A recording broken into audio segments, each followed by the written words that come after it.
Bonjour, et c'est avec plaisir que je vous fais cette vidéo qui, en deux sens, vous fera part justement de qui je suis à travers ce que je fais, que j'exerce donc ce métier donc en tant que coach et psycho-énergéticien, qui constitue justement un peu dans la définition donc de ma façon de travailler. Je parle du côté vraiment de la nature humaine, donc je parle de personnalité humaine, de fonctionnement humain, à travers justement nos différents modes de fonctionnement, de connaissance, de compréhension, et ça part du système en fait d'information.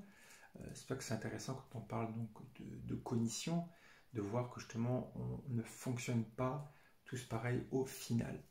Par contre, on a tous nos différents modes de fonctionnement à travers les différents éléments sur lesquels je vais revenir au fur et à mesure. Mais je voulais quand même commencer par là avant tout pour vous expliquer que du coup tout le monde a cette possibilité.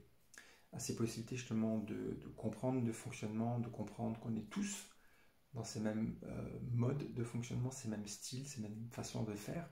Après, c'est en fonction de l'éducation qu'on aura, bien sûr, de nos évolutions, parce que ça aussi c'est quand même un des plus importants quand même, c'est que toutes ces facultés qu'on peut avoir, tous ces différents modes de cognition sont vraiment tous ouverts donc à l'évolution.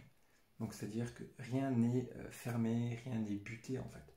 On peut toujours évoluer dans la vie, peu importe les domaines. Mais en prenant conscience que plusieurs éléments, enfin d'ailleurs tous les éléments sont interdépendants des autres. C'est qu'on ne pourra pas changer une chose, comme la gestion dans ses émotions, en fait on ne pourra pas changer un état de mal-être sans prendre en compte ce qui ne va pas. C'est d'ailleurs ce que je fais, comment je travaille en fait, de changer la chose qui ne va pas pour atteindre l'état de bien-être, ok, mais vraiment en prenant en considération. Ça, c'est vraiment une grande partie que d'ailleurs la plupart négligent aujourd'hui, parce que quand on a quelque chose qui ne va pas, on aura tendance en fait à la laisser de côté. Qu'est-ce qui se passe quand on a un fruit qui est pourri, qu'on ne peut pas prendre, qu'on laisse de côté? Eh bien, ça pourrit, il reste en fait. C'est ça en fait l'idée. Et aujourd'hui, dans notre société, mais dans notre fonctionnement, en fait, quand quelque chose nous pèse, quand quelque chose nous travaille, quand quelque chose ne va pas, en fait, si on l'inhibe, si on va le laisser comme ça, il va prendre non seulement de l'ampleur, mais il va quand même laisser ternir le reste, il va quand même faire salir le reste, il va quand même toucher sur nos autres modes de vie. Et je vais parler après d'environnement aussi. Donc voilà, donc pour décomposer un petit peu donc, notre fonctionnement, comme je disais, la nature humaine, on a donc deux grandes parties. La psyché et donc un physique. Donc dans la psyché, on a justement donc aussi deux grandes parties encore, qui sont donc la partie mentale et la partie donc émotionnelle. Dans la partie mentale, on aura donc tout ce qui va être vraiment le système donc des pensées, le système donc cognitif au sens propre du terme, qui nous permettra justement, qui sera une faculté en fait d'acquisition de connaissances, ce qui nous permettra de savoir qu'une chose est bonne comme n'est pas bonne. Et après le reste va suivre. Mais vraiment, il y a un système vraiment de pensée en premier lieu. Dans cette grande partie, on a aussi donc la partie bien sûr émotionnelle. Donc ce sera vraiment l'état affectif, le ressenti, donc les sentiments, les émotions pures telles que donc la joie, le désir, l'amour, tout comme la peur, la colère, la tristesse. Et donc, ça c'est donc pour la partie donc, émotionnelle. Et on a donc dans l'autre grande partie, donc du corps, qui lui-même est composé de deux grandes parties aussi, donc un physique et la partie énergétique. Donc un physique, tel quel, ok, ça inclut en fait donc le corps tel qu'on le connaît lui-même, mais le corps, c'est-à-dire qui nous permet une activité physique, de pouvoir déplacer des choses, de pouvoir faire des choses au sens propre du terme aussi. Mais dans cette constitution, on a justement cette biologie qui nous la permet. C'est-à-dire le corps, au sens propre du terme, fait de cellules telles quelles, je veux dire le sang, les os, les os. Et un côté aussi justement qui n'est pas visible, hein, tout ce qui va être après de substances chimiques, d'hormones, etc. Pas visible, si finalement, on peut quand même les voir bien sûr avec les nouvelles technologies, avec tout ce qui va être à travers le système de neurosciences ou autre, parce que j'en ai parlé hier justement avec un ami qui n'était pas ouvert justement sur tout ce qui n'était pas visible selon lui. Ça, je passe directement en switch sur la partie donc énergie. Quand on parle d'énergie, si je reviens sur l'exemple de mon ami, je lui expliquais que du coup l'énergie, c'est pas que ce qu'on ne voit pas. C'est pour ça que je suis parti là-dessus. parce que lui, il restait justement sur l'idée, ouais, mais c'est quoi du coup l'énergie? Il comprenait pas en fait. Lui, il restait que sur l'idée, voilà, l'énergie, le pouvoir, vous voyez ça comme ça, comme voilà, Superman en gros. Euh, et en fait, l'énergie, il n'y a pas que ça. En deux sens. Quand je dis tout à l'heure, par rapport à l'explication donc du corps et du physique, comment on peut allier les choses qu'on voit et qu'on ne voit pas, l'énergie qu'on travaille aujourd'hui avec des électroencéphalogrammes, des échographies, des IRM, des radios, etc. Il y a l'appareil, on est d'accord, mais techniquement, la chose qui se passe pendant l'analyse, pendant le travail avec l'appareil, la radio, l'IRM, etc., il y a un champ en fait. Et ce champ, c'est ça qu'on appelle énergie en fait, qui n'est pas visible entre guillemets dans une première partie. Genre, nous, à notre nu, on ne la verra pas comme ça. Mais par contre, avec les fameux appareils, ou qu'on a aujourd'hui pu développer, aujourd'hui, ça fait un moment maintenant, hein, autant en neurosciences qu'en physique quantique aussi, on arrive à voir ces choses. Et d'ailleurs, en physique quantique aussi, ça va même encore plus loin, dans justement cette vision de pouvoir voir vraiment au sens propre du terme, avec des appareils, même l'énergie qui nous entoure. On parle aussi d'aura, mais d'avoir cette énergie vraiment environnante et environnante. Non, et donc du coup, dans l'idée où j'en parlais ça à mon ami hier, c'était intéressant d'avoir cet autre point de vue, je dirais, pour les gens qui sont un petit peu plus fermés. Quand on parle toujours d'énergie, parce que bien sûr, après, il y a une autre partie, je vais arriver sur la spiritualité, enfin, vu d'un point de vue spirituel. Et pour mon ami, c'est vraiment changer sa perception-là, qui était fermée, un peu trop cartésienne du coup, sur le côté l'énergie au sens propre du terme. Parce qu'après, une voiture qui va fonctionner, qui avance, le fait d'avoir mis de l'essence pour la faire avancer, ou du diesel bien sûr, hein, tout ça, c'est une énergie en fait. C'est une forme d'énergie. Ok. Donc c'est vrai que c'est bien de rester ouvert, je dirais, à la notion d'énergie. Par exemple, Einstein nous le disait très bien il y a une petite centaine d'années maintenant, que voilà, tout est fait d'énergie, d'accord? Quand on parle d'énergie, c'est vraiment ce qui est environnant. Et là, je reviens sur la physique quantique, qui mentionne quand même que dans cette unicité, c'est ça qui nous permet de pouvoir avoir un impact sur quelque chose grâce à cet environnement, ou justement cet ensemble qui constitue une chose, et qui est indépendante ou interdépendante du reste en fait. J'y reviendrai ça sur une autre vidéo pour rester vraiment en détail sur la physique quantique. Mais là, pour la partie donc vraiment énergétique, c'est vraiment important de prendre conscience qu'on a vraiment cette grande partie d'énergie qui est importante pour nous, parce qu'en la négligeant, elle aura justement un impact sur l'environnement.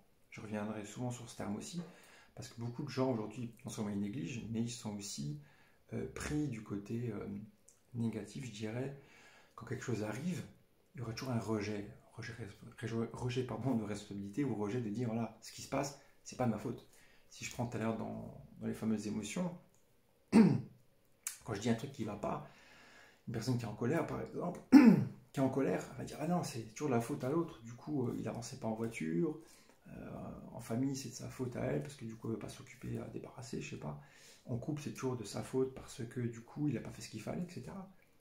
Donc du coup, il y a toujours, non seulement je parlais de l'exemple du rejet, mais cette énergie-là, elle est là concrètement en fait. Parce qu'en pensant négativement, je vais arriver après sur des plus grands concepts, mais du coup, cette énergie, elle est déjà là en fait. En pensant ces choses-là, elle se matérialise. On parle justement de masse physique à ce moment-là, mais justement, en pensant ces choses, c'est comme ça qu'elles arrivent réellement. En pensant comme ça, c'est comme ça qu'on arrive à un résultat. Sans trop rentrer dans le détail là-dessus, ça fait vraiment partie des grands titres pour justement expliquer, je disais, la nature humaine. Ce qu'est un être humain aujourd'hui, sur quoi on fonctionne. Donc, super important, je le répète encore, pour changer un état, c'est vraiment important de prendre en considération les autres. On ne peut pas changer un état émotionnel si on ne prend pas en partie le côté, donc non seulement comportemental, mais donc physique. Une personne, par exemple, qui est en mauvaise santé, elle ne pourra pas changer son état de santé, même si elle a voulu être la plus, je ne vais pas dire forcément bouddhiste, mais la plus positive de sa vie, si d'un côté elle a ça, mais d'un autre côté elle est à fond en train de manger des conneries, telles que McDo, kebab, je sais pas quoi, ok, je rentre pas dans le détail, mais c'est pour dire, voilà, si elle reste pas en accord, en adéquation avec ce qu'elle veut vraiment faire, sur quoi elle veut aller, bah c'est sûr que sa santé, elle va pas non plus être mise dans un bon équilibre en fait. Ça, c'est l'exemple sur la santé dans le sens avec la nourriture. Mais c'est pareil pour le reste, en fait. si elle va rester dans un état, enfin n'importe quoi avec son propre corps, je veux dire, pousser dans les excès, que ce soit les drogues, ne pas se reposer, penser toujours à croire qu'on peut faire toujours plus, sans donner la contrepartie du repos, etc. Donc c'est pour ça que du coup, dans ces premières notions déjà, donc dans les grandes parties, je disais donc de la psyché est donc le corps qu'on a, donc ces notions physiques, énergétiques et mentales et émotionnelles. C'est vraiment les premiers fondamentaux à retenir dans cette première partie. En deuxième partie, je vais passer vraiment aussi un petit moment sur ces grands éléments qui pour moi sont vraiment très intéressants, qui font partie d'un schéma répétitif et qui est des plus utiles aujourd'hui, et ça aussi de nouveau qu'on n'assimile pas forcément dans une vie en fait. Quand je dis ça, c'est parce qu'en fait dans le système aujourd'hui éducationnel, sans dénigrer ce qui se passe dans le système je dirais, pédagogique et autres, mais justement en apprenant ces nouvelles bases, ces nouveaux systèmes-là, ça fait partie justement d'une andragogie, pour avoir donc une pédagogie pour adultes, pardon. Et donc dans ces idées, donc en fait voilà, si je pars sur l'exemple, donc on a un schéma de pensée, parce qu'en fait quand on reçoit une information, on va penser une chose, peu importe ce que ce soit, en fait, on aura tout le temps une pensée en premier lieu. Une chose qui est bonne ou pas bonne, bien ou pas bien, on aura toujours en premier lieu, ok, on va penser ce truc. Si je prends moi donc un exemple sur des vacances, mes grosses dernières vacances, donc c'était à Malte, et justement, du coup, cette pensée de vacances, en fait, justement, j'en garde un très bon souvenir. Mais avec ce souvenir, donc, cette pensée que j'ai d'avoir vécu des super bonnes vacances, elle va engendrer justement des mêmes choix. Ces choix qui ont fait que justement pourquoi j'ai été là-haut, parce que j'ai apprécié, j'ai aimé le cadre, j'ai aimé justement tout, c'était la nourriture, les gens, il y a pas mal d'éléments qui ont fait que pour moi j'ai fait, je garde ces décisions, ce choix que les vacances étaient vraiment bonnes. Donc pour moi c'était ancré comme ça que ces pensées ont engendré donc ces choix qui ont fait que du coup comment on en parlerait aujourd'hui, comment j'en parlerai pour le proposer, pour conseiller, qu'est-ce que j'en pense, etc. Pour moi c'est nickel, ok. Ça, ces choix-là, ces décisions que j'ai pu prendre ont occasionné et vont occasionner en fait des comportements, d'accord. Des pensées qui ont engendré donc des choix qui vont engendrer ces comportements. Quand je dis que j'ai fait ce choix d'y aller, j'y retournerai encore, c'est grâce à ça. Parce que j'avais enregistré que c'était bien, on y était bien pour le cadre, pour les gens, le fonctionnement, le système. Si je parle de système, c'est vraiment le mode de vie. Si vous allez à Malte, vous avez déjà été, c'est vraiment, c'est pas la France, je veux dire, qui fait que du coup, on a vraiment un système qui fait que quand on est là-bas, le quotidien n'est pas le même du tout en fait. Je parle pour Malte. Hein. Et donc, si je continue donc mon exemple, ce schéma moi que j'ai pu vivre là-haut, donc mes vacances, etc. Ça, niveau psyché, niveau enregistrement mental et pour mon corps, ça a occasionné une expérience, d'accord. Le fait d'enregistrer tout ce qui a pu se passer, donc des souvenirs, d'assimiler, en plus j'étais avec une amie, donc du coup on a fait plein de trucs ensemble, donc dans mon cerveau je colle les souvenirs qui sont assimilés à ces belles choses vécues. Donc ça, c'est ça qu'on appelle une expérience. Le corps l'a enregistré, le mental qui constitue donc ça, d'accord. Et donc cette expérience engendre donc des émotions. Comme je disais, donc le plaisir, la joie que j'ai pu avoir, l'épanouissement de se sentir waouh, super, en mode all inclusive en plus, etc. Donc ça, c'était vraiment enregistré comme ça, non seulement dans le sens expérience, je parle expérimentalement parlant, j'ai vécu tout ça, d'accord, mais même ressenti. C'est là qu'il y a une différence, c'est que au-delà d'avoir vécu ces choses-là, en plus dans un cadre particulier, parce que voilà, j'étais là-bas, j'étais avec des béquilles en plus, donc pas top normalement, mais voilà, je garde tous les souvenirs parce que les gens étaient sympas, ils étaient agréables, ils m'aidaient et autres. Donc il y a tout ça qui faisait que, pour moi, je garde vraiment un enregistrement de ces vacances comme vraiment super bien. Donc voilà, si on regarde, ces enchaînements ont vraiment permis pour moi de garder en mémoire, voilà, je parle de Malte, l'ancrage, si je parle maintenant un peu de PNL, pour ceux qui ont fait de la PNL, d'avoir vraiment l'ancrage, pour moi dans ma tête, on parle de Malte, ouais, c'est super, c'est vraiment bien. Non, si je prends un autre enchaînement négatif, par contre, avec ce qui se passe en plus actuellement, on a justement en mode Covid-19, depuis maintenant presque, pas presque, mais 2 ans, voilà, les fonctionnements des gens qui vont rester dans des étapes de psyché, je dirais, vraiment négatifs. à penser négative et dire, bah tiens, dans la répression des choses, le manque de liberté. Je précise, parenthèse, ce n'est pas dans le jugement que je donne ces informations, c'est vraiment à titre informatif, d'information, pardon, et vraiment pour donner ces idées pour aider, d'accord, pour vraiment comprendre que du coup, quand on perçoit mieux pourquoi on pense comme ça, et surtout comment changer, ça va quand même mieux. Donc c'est vraiment dans les états que je dis ça de manière un petit peu neutre, mais comme on dit, il faut appeler un chat, d'accord. Donc dans l'idée où je disais, voilà, les gens qui pensent un petit peu négatif, dans le sens, ouais, voilà, ces manques de liberté, les informations, comme elles sont regardées à chaque fois, c'est aussi encore des couches encore en plus qui sont maintenues, attention, si ça, que ce soit le masque, les vaccins et autres, je ne rentre pas dans les débats, hein, mais voilà, toutes ces tensions que les personnes gardent, qui prennent, et qui sont dans un système toujours de se dire, c'est dur, ah, c'est pas facile, c'est lourd à porter, etc. Si je fais une parenthèse, moi, je sais pas, ça doit faire, moi, je crois, plus de 10 ans que j'ai pas de télévision, je veux dire, pour ces informations, en fait. Donc, du coup, ces informations qui sont perçues, en fait, elles vont engendrer, si on les accepte, ça qui est quand même important, c'est que, du coup, ces idées seront toujours perçues comme ça. Dire, bah tiens, c'est dur, ça fait mal, c'est pas triste, mais du coup, c'est vraiment difficile à accepter, en fait. Et ce truc-là, c'est ça qui va engendrer justement bah, ces mêmes choix, ces mêmes décisions. Du coup, bah, tiens, on regarde toujours la télé, on regarde les infos, il y a toujours ces galères qui s'accumulent, qui s'enchaînent, d'accord, qui sont toujours là. Parce que du coup, on garde que ça. Dans ces notions d'information, on ne retient que ces petits bouts, que les choses qui ne vont pas. On va pas dire, bah, tiens, combien il y en a qui sont remis, qui sont rétablis, qui vont mieux, etc. Ça reste pas dans les informations qui sont retenues par les gens. Ils vont garder cette partie des gens qui seront dans le négatif, vont rester que sur la partie néfaste aussi, parce que c'est un enchaînement, une suite pas d'événements, mais une suite de mécanismes, d'automatismes, que du coup, même le cerveau aura même besoin de savoir. On en est où du coup, alors combien il y a de morts, on a réussi à trouver quelque chose encore en plus, pas des effets secondaires, mais des trucs en plus sur le vaccin, je sais pas quoi.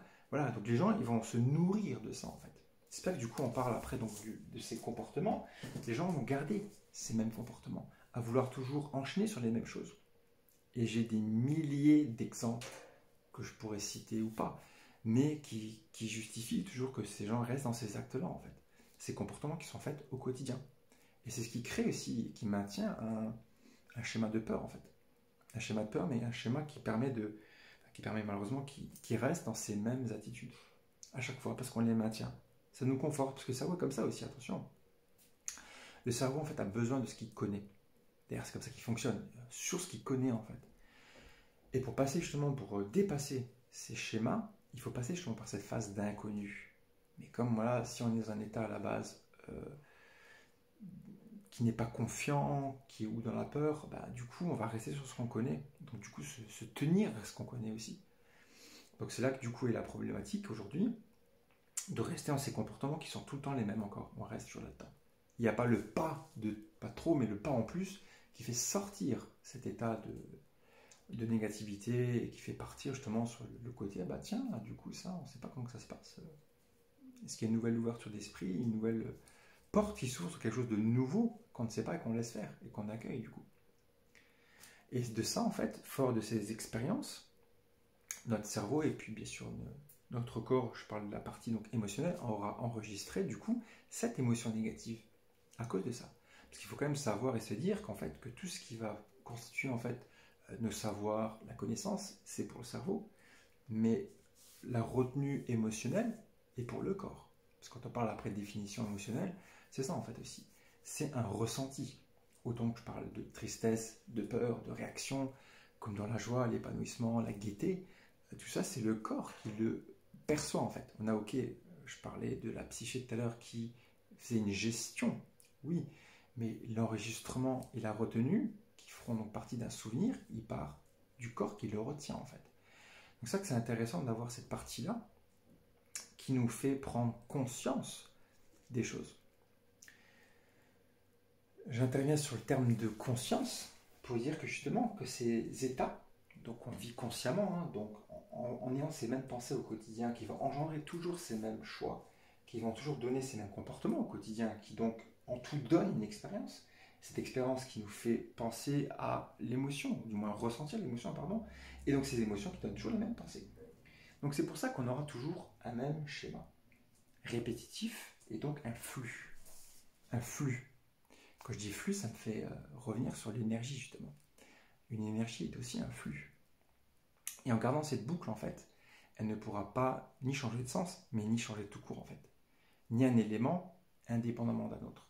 On ne pourra pas changer ou désirer une émotion positive si on reste dans des schémas de pensée ou de comportement négatif. C'est pas possible. Autant physiquement que mentalement, non, rien du tout. C'est important d'avoir vraiment cette notion-là que tout est interdépendant.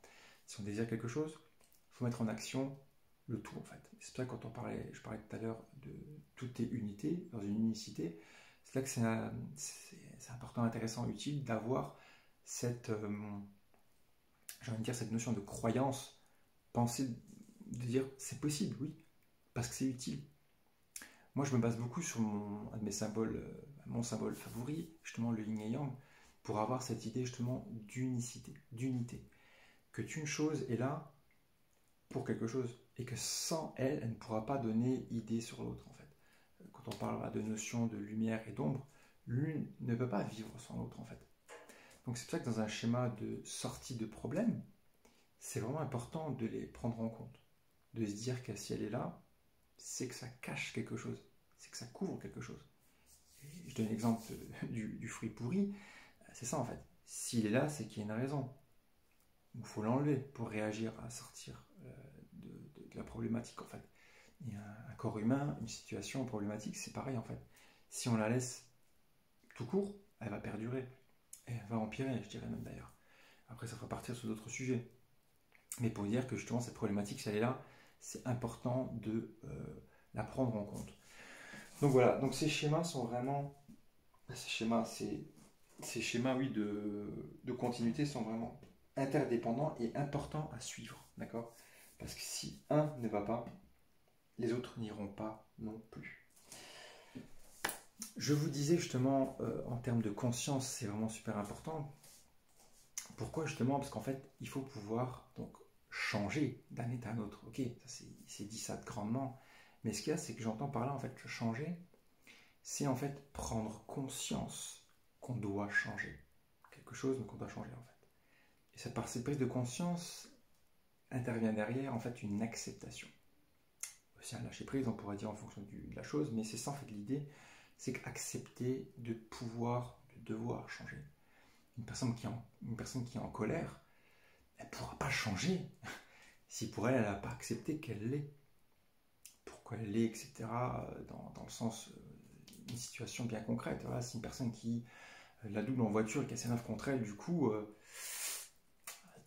y a un truc quand même derrière dans l'idée. C'est là que c'est intéressant de se dire, chaque frustration, mais chaque problématique, il y a toujours quelque chose derrière. Donc de reconnaître au départ, elle est présente, elle est là, et pas de se dire, si je reprends toujours mon exemple de la colère, de se dire, voilà, bah non, c'est de sa faute du coup. Il m'a doublé l'arc, il n'avait pas le droit, bah tiens, il est trop pressé lui, je sais pas quoi. Et il y aura toujours, dans les représentations qu'on se fait en fait, ce moment, ça c'est même une des clés que je peux donner, que ce moment précis en fait, ce moment purement présent d'ailleurs, il fait la différence en fait.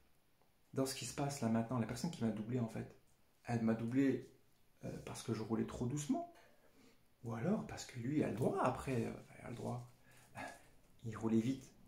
C'est sa vie, c'est pas la mienne en fait. On ne sait pas qu'est-ce qu'il peut vivre. J'étais pompier il y a pas mal d'années. Il y a des interventions qui peuvent avoir lieu. On ne peut pas forcément rouler à 30 ou même à 50 en agglo. Je veux dire, dans le sens, c'est urgent, voilà.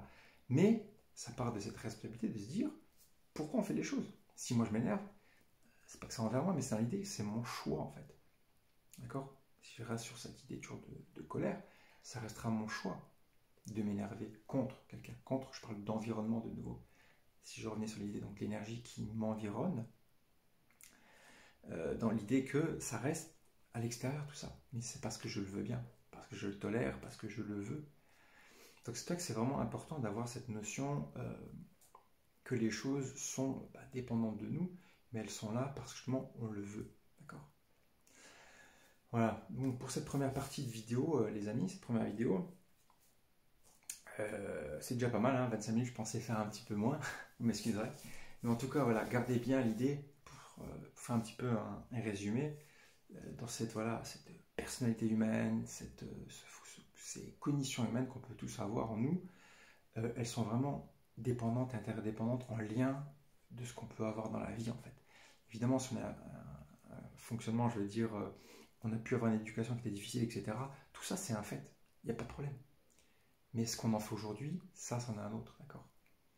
Donc c'est bien et intéressant d'avoir ce qu'on veut aujourd'hui, ce qu'on veut, où c'est qu'on en est, je veux dire, et à partir de là, justement, de voir ce qu'on désire après. Si je reprends moi donc l'exemple de la personnalité humaine telle qu'elle, un humain est neutre. Après, c'est sur pas ses fondements, mais sur ses croyances, sur son éducation qu'il aura pu avoir pendant sa jeunesse, son éducation, qui va faire ce qui va être, ce qu'il est, ce qu'on est aujourd'hui. Mais tout ça, c'est sous forme d'acceptation, ce qui se passe. Et pas sous forme de se dire en rejet de responsabilité, de dire bah non, c'est pas de ma faute, c'est la sienne, parce qu'on m'a forcé à ça. Je sais pas nager parce que du coup, ma mère, elle voulait pas que j'aille parce que c'était dangereux, etc. C'est un fait qu'il y ait ce choix par prudence, pour faire attention, etc. Oui, tout ça, c'est d'accord. Mais c'est ton choix après de garder pendant 20, 30, 40, 50 ans après, de dire moi, on m'a dit que c'était dangereux, je ne peux pas. Je ne vais pas nager, moi. Et ben, ça, c'est autre chose, d'accord? Donc, c'est intéressant de garder cette idée qu'on est responsable de ce qu'on fait aujourd'hui et pas de rejeter à l'autre, en fait. Et partant de là, ça permettra de mettre en compte, de mettre en avant justement sur ce qui ne va pas aujourd'hui. De pouvoir identifier où c'est qu'on a une problématique pour la mettre en avant, donc l'identifier réellement au plus profond, que ce soit vraiment ça, et pourquoi elle est là, et de ne pas l'inhiber. Voilà. Donc du coup les amis, sur cette petite, moyenne vidéo, j'espère qu'elle aura pu vous aider.